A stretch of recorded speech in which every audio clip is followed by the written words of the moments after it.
Hi guys, I'm CJ Altonaga, your accountant for today. So I'll be discussing yung SOUT natin for annual. So halos paras lang din naman siya for quarterly. May iba lang babaguhin natin, no?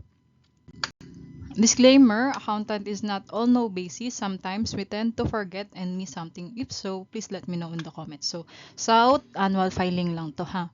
So what is SOUT? SOUT, or also known as Summary Alpha List of Withholding Tax at Source, serves as consolidated alpha list of withholding agents from whom income was received and are subjected to withholding agents in process. So dito, ang sinasabi niya, withholding tax at source, ito yung ating 2307. So, kung may 2307 tayo, ibig sabihin kailangan natin magpasa ng SOUT. Kasi kailangan natin siyang consolidated, i-consolidate kung magkano lahat yung ating 2307. So, isasama rin natin siya.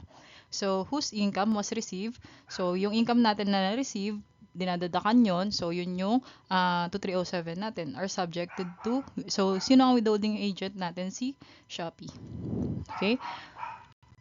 So, who needs to file? This needs to be submitted by the payee or recipient. So, tayo yun. Needs natin mag-file as an attachment. Attachment natin siya sa filed return natin. So, ibig sabihin yung ITR natin. Based on a specific period, and contains summary of data such as gross sales, receipts, and also tax credits from all 2307 as issued by the payer. So, yan. Also, individuals claiming a refund or applying credible tax withheld at source against the tax due with not more than 10 withholding. Yan. Basta ganyan. Kailangan natin siyang gawin. So, when to file? So, when to file. Sorry. Marami kasi siya. SOUT needs to be submitted with, so for VAT, meron din siya within 20 days. Yan. Pag withholding, 10 days. For percentage, 10 days.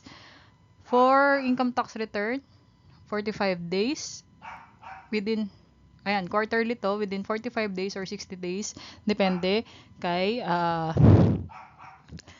depende kung individual or corporate tayo. So, for annual, ang nakalagay is on or before, ipapasa natin na April 15. Pero ito, alam ko binago na yan. Kapag annual, pwede na hanggang April 30. Yan, how to file. So, hindi na ako mag-aano ng, kasi ang hirap mag-edit nung i-delete ko pa yung mga info. So, ito na lang, dito na lang tayo. So, download and install natin yung Alpha List data entry and validation module. So, upon checking, ito pa din yung version natin, 7.3. So, dapat ito yung gagamitin nyo. Kasi hindi siya mag-validate, hindi siya i-accept as valid kapag nagpasa tayo sa e-submission kung hindi latest yung gagamitin natin. So, paano siya? I-download lang natin to. Yan lang siya. So, ayan. Note, always check the latest version to avoid problem with the file. So, download. Then, download mo yung 2307. Saan siya makikita? Sa Shopee Seller Center, sa may income. So, ito siya dapat, yung tax document natin na BIR form 2307. So, ito na yung 2307 natin na na-download. So, remember na kapag SOUT for annual, ang kukunin lang natin is for ating fourth quarter, which is the October to December. So, October to December nang ang kukunin natin na 2307. Unless may mga 2307 kayo na hindi pa nag-isa-submit, pwede nyo siyang ilagay sa ating annual na SOUT. So, ayan. So, 2307 from ating example is may dalawa akong 2307, dalawa yung shop ko. So, ang unang 2307 natin is 219.77. Then, ang second natin is 76.79. So, a total of 296.56. So, yan, nakikita naman dyan na si Shopee ang ating withholding taxpayer. So, yan. So paano siya? Pupunta tayo dito sa Alpha List Data Entry na ang version natin ay 7.3. So, ilalagay lang natin ang ating yung login details natin. So, pagka login details natin, mapupunta tayo dito sa ating dashboard. So, punta tayo dito sa ating withholding agent muna. Kasi, need to check kung yun pa rin yung nakalagay. So, ayan. Dapat yung mga details mo, ikaw as si seller, to. Dapat. Yung details ni seller. Okay? Hindi details to ni, ni Shopee. Seller. Ikaw. You. Okay? Basta lagay lang dyan. Tapos, click save. And then, pag nag-save yun and exit ka, punta ka dito sa south natin. Kasi yan yung gagamitin natin. So, south, ang i-ano natin is 1701. Wala na yung Q. 1701 na lang. Tapos, ito, amended return ba? No. Kung amended return, yes. Pero, ayan, withholding tax, pwede tong yes, pwedeng no, pwede tong Y, pwede tong N. Pero para siya ina-accept, bina-validate, and valid as per validation. Kasi hindi naman tayo talaga yung nag-withheld si Shopee. So, pero pwede yung yes or no. Pero, nasa sa inyo. So, ayun. Ayan, 12 for the month of 12, 2024. Yan, 0 lang siya. Then, click nyo yung add update. So, pagka-click nyo yan, mapupunta kayo dito. Then, click nyo yung add. So, mapupunta kayo dito, no? So, anong gagawin natin? So, December siya kasi December yung tininan natin. Then, itong tin ni Shopee ang mapupunta dito. Tapos, ayan, copyin mo yan. Shopee Philippines. Then, itong WI 760. Yan. Tapos, yan, automatic naman to, kaya yan gray. Tapos, ang amount of income payment natin is itong total. Ayan. Total, 737. Tapos, tax rate, hindi kasi siya, na 0.005. Pero, 1% talaga siya. So, 1% ng yan. Kung hindi tugma, 'di ba, 7,390, hindi siya times 1%, dapat 73 pesos. Pwede niyo siyang i-edit niyo na lang.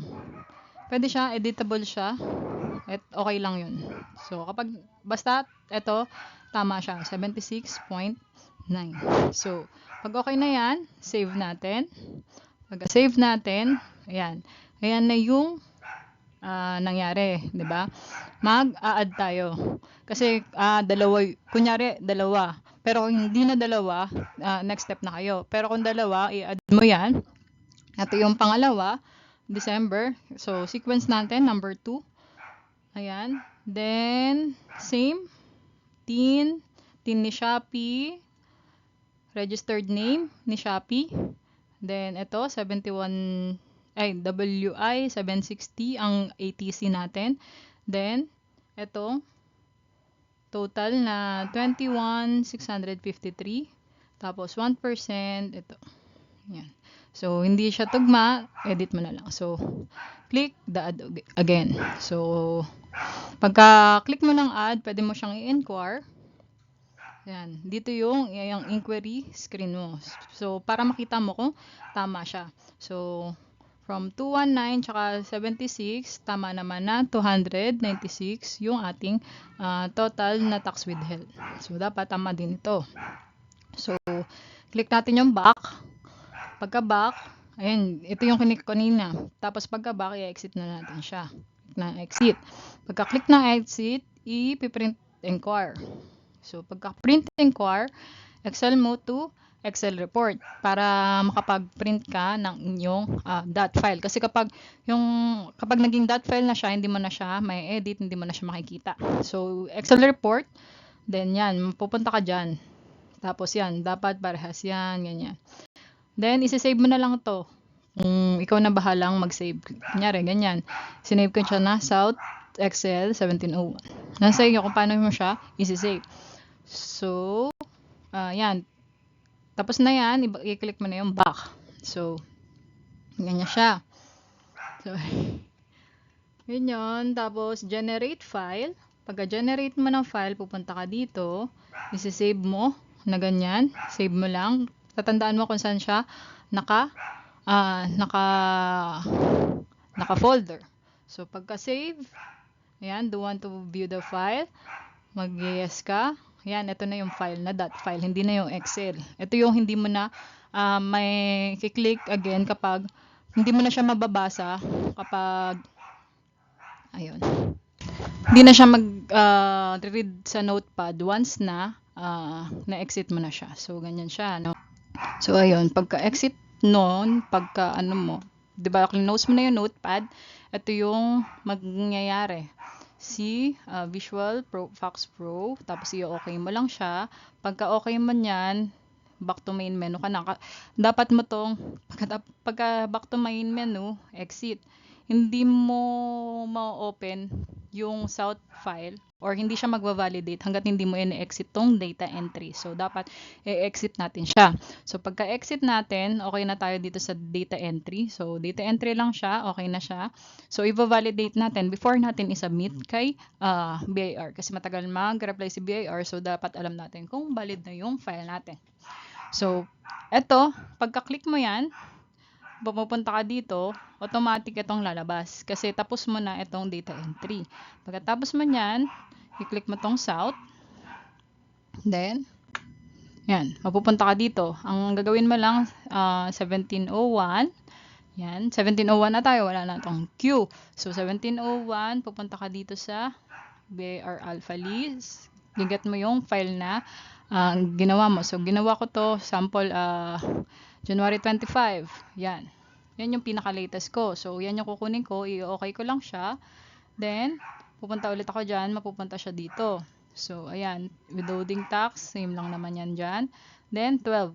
Huwag kakalimutan. Then, 2024. Kasi, nag-automatic siya 2025. Dapat 2024 siya. So, i-validate lang natin. Click validate. Then, ganito yung lalabas niya. So, mapupunta siya sa reports. Isa-select reports. Then, select lang. Kayong bahala kung nasa ang file. So, ganyan. Ayan na. No errors encountered. Yan. Okay. Then, pagka okay na yun, i-exit mo yun. Then, ano dito na kung nasaan. So, kapag e-filer ka, nasa e-alpha yung folder. Pero kapag e-submission, non-e-filers, e-filers is for corporate na malalaki na yung income. Pero kung e-filer ka, yan yung ano. So, kapag non-e-filer, dito tayo sa may encrypted file. So, okay mo lang. So, makikita mo siya, ito yung folder, letter C, BIR Alpha, so encrypted file. So, makikita mo yung kung ano yung latest mo na ginawa. So, reminder that 2307 for fourth quarter should be same with 1701 and the south. Okay? Para wala tayong iniisip na pangangamba. So, ayun, how to submit tayo via email. So, ang ano natin, saan natin ipapadala kay esubmission@bir.com.ph. Sa ang title, Alpha List Submission. Lalagay mo yung TIN. Okay. Ang ano neto is sa'yo, seller or taxpayer. Seller details or taxpayer details. Sa'yo yan. Okay? Then, don't forget to attach kasi pag hindi yan attach, wala kang may validate. So, send lang kapag na-attach na. So, magkakaroon ka ng email na ganyan-ganyan. So, ito hindi to updated. Pero, ito pala yung first email, First email na na-receive na yung data mo, pero hindi pa siya validate. So, ito na yung second email nila from e-submission na siya. So, dapat acknowledgement received, tapos may valid files, may invalid files. So, kung 1 to, 1 din siya. So, kung ilan yung total. So, ayan. Kung ano yung mga submission. Ayan yung report. So, ayan na yung validation. So, ayun lang. So, ayun lang for our south. So, alam ko, halos para din siya ng 1701Q. So, ito nga nasa 1701Q kasi hindi pa ako nagpapasa ng for annual. So, pero same lang siya. Dapat 1701 siya. So, ayan. Tapos 12 to. Hindi pa lang ako nagpapasa. Kaya wala pa akong e-submission validation report. So, kailan siya? Safest is April 15 na ipapasa siya on or before. Pero ang alam ko, pwede hanggang April 30. Kasi to give leeway sa mga magpapasa ng financial statements yan. Okay? Ayun. Yun lang. Thank you. God bless. Kung nakatulong po ako sa inyo, please like, share, and subscribe. Please watch the ads kung meron man. Salamat po. And stay tuned. Mag-upload na ako ng this week or next week ng mga 1701. Sisimulan ko sa 1701A, which is the 8%. So, ayun lang. Thank you. God bless. See you next time.